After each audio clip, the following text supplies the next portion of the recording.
Markets are heading into one of the most unpredictable weeks of the quarter. We've got delayed inflation data, major earnings from Dell, Best Buy, and Deere, and all of that lands inside a Thanksgiving-shortened week with very thin liquidity. This combination means one thing: expect bigger, sharper, faster moves than usual. In this weekly preview for November 24th to 28th, I'll break down exactly what matters, what doesn't, and how traders are positioning right now. Before we look ahead, here's the 40-second recap of what just happened. The S&P 500 ended last week slightly lower as traders rotated into defensives ahead of the inflation print. The Nasdaq underperformed again, pressured by rising yields and renewed concerns around sticky inflation. The Dow Jones held up better thanks to industrials and healthcare. The Russell 2000, no surprise, lagged the big caps as risk sentiment softened. Overall, the market ended last week in a cautious tone, and that's exactly the mood we're carrying into this week. This is the big one. The PPI report was delayed recently, and anytime inflation data gets delayed, market anxiety rises. A hot print? Expect tech, growth, and long-duration assets to take a hit. A cooler print? Markets will breathe again, pushing yields lower and giving the Nasdaq a chance to bounce. This is the market's favorite real-time labor signal. A spike in claims, or growing recession fears, yields drop. Defensives and tech get a short-term lift. Stable claims.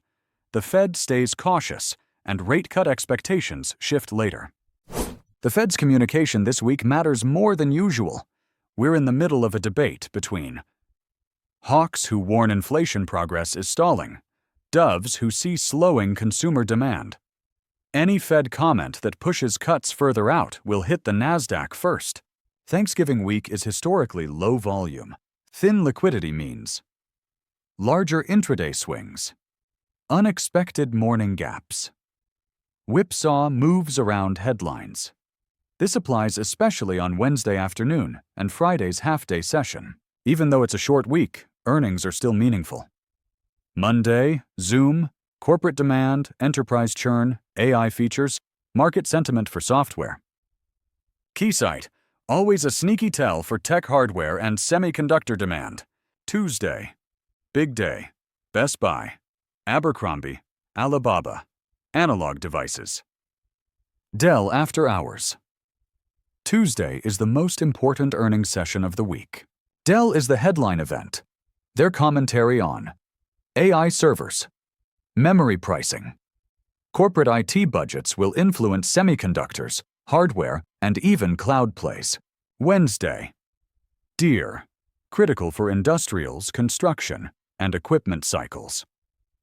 Li Auto, Green EV demand benchmark out of China. S&P 500. Expect a range-bound market early week with a breakout risk Tuesday after PPI. Bias depends entirely on inflation. Nasdaq, most sensitive to PPI and Fed, could outperform sharply if yields fall, or underperform hard if data is hot. Dow Jones. More stable. Deere's earnings could move components. Russell 2000. Most vulnerable in low liquidity, risk-off environments. Tech and semiconductors. Watch Dell and analog devices. These two can move the entire semiconductor ETF for the week. Retail and consumer, Best Buy, Abercrombie, early look at holiday demand health. Industrials. Deere's guidance impacts everything from commodities to machinery suppliers. EV and China. Li Auto provides a sentiment gauge for all China-linked EV names.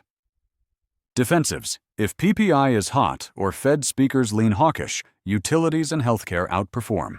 1. Hot PPI print. Yields spike. Nasdaq dumps 2. Bad labor data. Recession fears escalate 3. Poor guidance from Dell or Deere. Sector-wide sell-offs 4. Holiday thin liquidity. Big wicks on charts 5. Surprise geopolitical headlines. Outsized overnight moves. Lower position size. Tuesday, Friday.